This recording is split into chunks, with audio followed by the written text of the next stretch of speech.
전체적으로 지금 최근에 민주당 뭐 이재명 대표 복귀 후에 좀 안정을 찾은 것처럼 보이기도 하지만 또 역시 폭풍전야란 해석도 있습니다.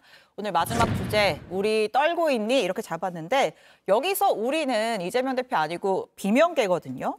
자, 뭐 왈가왈부 안 하겠다고 했지만 살아남을 수 있을지. 지금 그 민주당 지도부에 빈자리가 두 곳 있습니다. 사무총장 자리, 정책위의장 자리. 원래는 좀 비명계 인사들 자리였는데 새로 임명을 해야 되잖아요. 이재명 대표가 이 자리에 역시 비명계 임명하는 어떤 통 큰 정치 보여줄 거라고 전망하십니까? 뭐 쉽진 않을 것 같습니다. 예. 그러니까 이재명 대표의 가장 솔직한 심정은 저는 정청래 의원이 가장 잘 보여주고 있다고 생각하거든요. 이재명 대표는 실제로 당 안의 어떤 개혁적인 내용들, 당에 누군가를 뭐 내보내거나 아니면 뭐 혁신적인 일을 할 때는 절대로 본인의 손에 피를 묻히지 않습니다. 예를 들면은 저 앞서도 우리가 혁신위 얘기를 했지만은 민주당 혁신위가 처절하게 실패한 이유는 사실은 이재명 대표가 하고 싶은 얘기들을 혁신위가 대신하게 했기 때문에 그렇거든요. 그러니까 본인이 해야 되는 역할들을 혁신위에게 맡겨놓고 이런 양태들이 사실 이재명 대표에게 꾸준하게 보였던 모습인데 이재명 대표 겉으로는 통합을 이야기하고 있지만은 실제로 그 통합을 강하게 드라이브 거는 느낌은 아닙니다. 그냥 방관하는 느낌에 더 가깝고 오히려 정청래 의원이 가결파를 색출하느니 징계하느냐 하면서 강경한 목소리를 내고 있거든요. 거기에 대해서 이재명 대표가 딱 지적하지 않습니다. 계속 반복됨에도 불구하고. 그러면 이재명 대표의 마음은 오히려 정청래 의원에게 있다고 봐야 되고 정청래 의원이 이재명 대표 가려운 거 긁어주고 있다고 봐야 되겠죠. 저는 그런 의미에서 가결파들을 뭐 지금 당장 뭐 제거를 하거나 뭐 제명을 하거나 징계를 하거나 하지 않겠지만은 장기적으로 불이익을 줄 것 같고 불이익을 주기 위해서는 좋은 요직에 앉히지 않겠죠. 저는 그렇게 예상합니다. 어떠십니까? 일단 이제 친명계, 이른바 친명계 원외 인사들이 비명계 의원의 지역구에 가서 자리를 잡고 여러 정치 활동을 시작하는 움직임은 사실 최근에 많이 포착이 되고 있습니다. 하지만 저는 공천 룰이 있는 것이고 공천 시점이 되면 당에서도 여러 가지 조사도 하고 경선도 거치게 됩니다. 그 과정 중에 후보가 뽑히는 것이지 한 당의 공천, 그것도 제1야당의 공천이 개인의 사감에 의해서 사사롭게 이루어질 수 없는 체계라는 거를 먼저 말씀을 드리고 싶고요.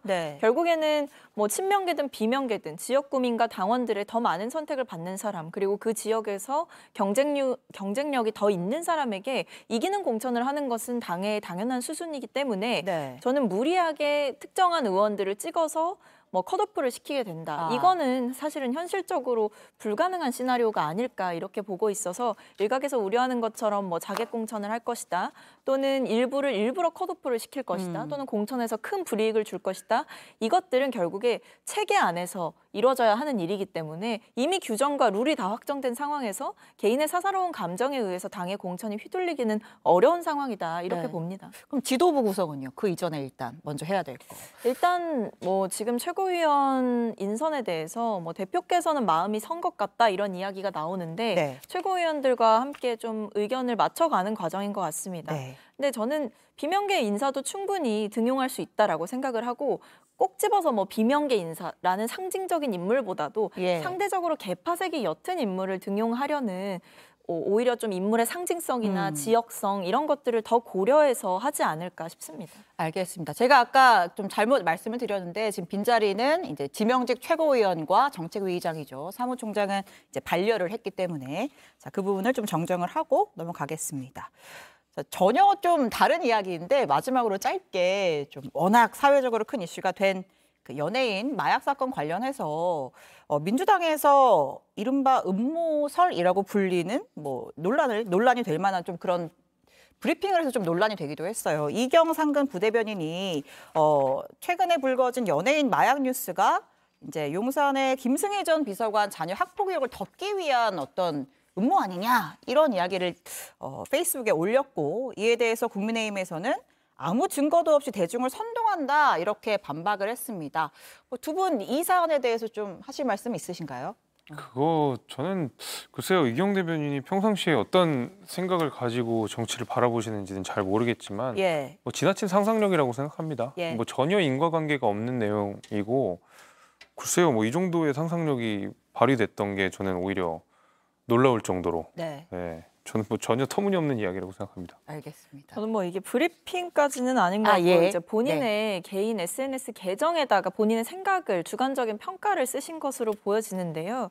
그래도 공당에서 당직을 맡고 있는 분의 발언이기 때문에 본인의 발언이 주목을 받을 수 있는 상황이라는 것을 인지하셨으면 좋겠고 의전비서관과 관련된 논란은 저 역시도 아직까지 파헤쳐야 될 게 많이 있다고 생각합니다. 근데 그것은 그것대로 가야 되는 것이지 연예인의 마약 스캔들을 끌고 와서 뭔가 논점이 흐려지게 된다면 오히려 그것은 악효과가 될 것이다. 그런 점에서 분리해서 보는 게 좋지 않나 싶습니다. 알겠습니다.